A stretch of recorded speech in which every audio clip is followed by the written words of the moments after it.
BJP नेता धाकड़ का एक वीडियो वायरल होता है और कुछ दिन बाद उसकी लाश मिलती है, जो कई गंभीर सवाल खड़े कर दिए, क्योंकि एक महिला के साथ उसका वीडियो वायरल हुआ और बाद में उसी के घर से उसकी लाश मिलती है। धाकड़ का पिता रोज थाने जाकर इंसाफ मांगता रहा, लेकिन इस केस में अब क्या हुआ, कातिल कौन निकला, ये विस्तार से आपको आज की अनकही में बताऊंगा। नमस्कार, मेरा नाम है गौरव जगताप। तो मंदसौर जिले से सामने आई ये रिश्तों को शर्मसार कर देने वाली कहानी निकली। 18 जुलाई की रात हिंगोरिया बड़ा गांव में बीजेपी बूढ़ा मंडल के उपाध्यक्ष श्यामलाल धाकड़ के घर सन्नाटा पसरा हुआ था। उसी घर की दूसरी मंजिल पर पलंग पर खून से लथपथ श्यामलाल का शव पड़ा मिला। सिर, गर्दन और कान पर धारदार हथियारों के गहरे वार थे। साफ था कि हत्या बेहद बेरहमी से की गई थी। गांव में सनसनी फैल गई थी, क्योंकि बीजेपी नेता की हत्या जो हुई थी वो भी उसी के घर में घुसकर। पुलिस मौके पर पहुंची, जांच शुरू हुई, लेकिन मामला ब्लाइंड मर्डर का था। कोई सुराग नहीं, कोई चश्मदीद नहीं। लेकिन इस बीच सबसे ज्यादा टूटा हुआ शख्स दिख रहा था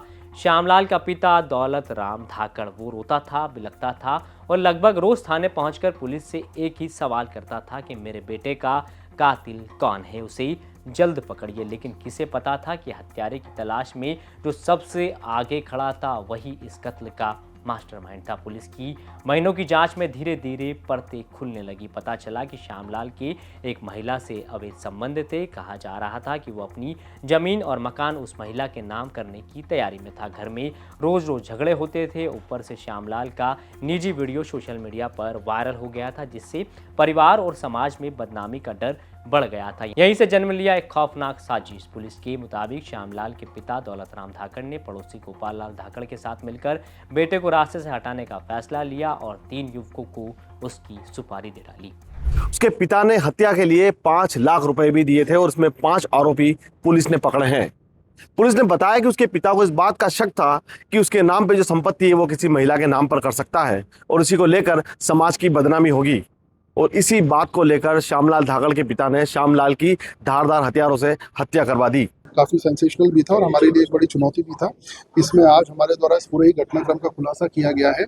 इसके अंदर जो बात निकल के आई वह ये थी कि जो मृतक का फादर था, तो उनके द्वारा ये पूरे ही घटनाक्रम को रचा गया, क्योंकि जो मृतक था वो एक महिला के संपर्क में था और जिसके चलते घर के अंदर हमेशा लड़ाई झगड़े और आपसी कलह लगातार चल रही थी और इस कारण मृतक जो है वो घर वालों से अलग भी रहने लगा था।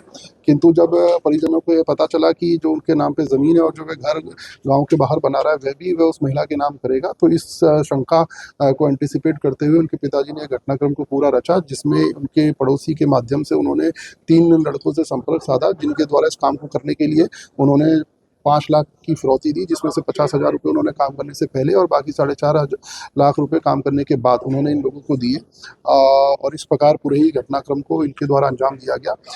पुलिस द्वारा घटना में उपयुक्त जो चाकू है, कुल्हाड़ी है, साथ ही साथ जो ग्लव्स का इस्तेमाल इन्होंने किया था और जो कपड़े इन्होंने घटना करने के पश्चात धुल के घर में रख दिए थे और एक मोटरसाइकिल जिसका प्रयोग करके वहाँ तक पहुँचे थे, सभी पुलिस द्वारा इसमें जब्त कर ली गई है। लेकिन अब सबसे बड़ा सवाल यही कि जिस बाप ने बेटे को हमेशा प्यार किया, वही बाप रोज थाने जाकर उसकी हत्या का इंसाफ मांगता रहा और उसी ने सुपारी देकर बेटे की जान ले ली। ये सिर्फ एक मर्डर केस नहीं, बल्कि भरोसे, रिश्तों और लालच की वो कहानी है जहां खून का रिश्ता भी खून का प्यासा हो गया। मंदसौर का ये हत्याकांड अब सुलझ चुका है, लेकिन सवाल आज भी बाकी है, क्या रिश्तों में भरोसा अब सबसे कमजोर कड़ी बनता जा रहा है?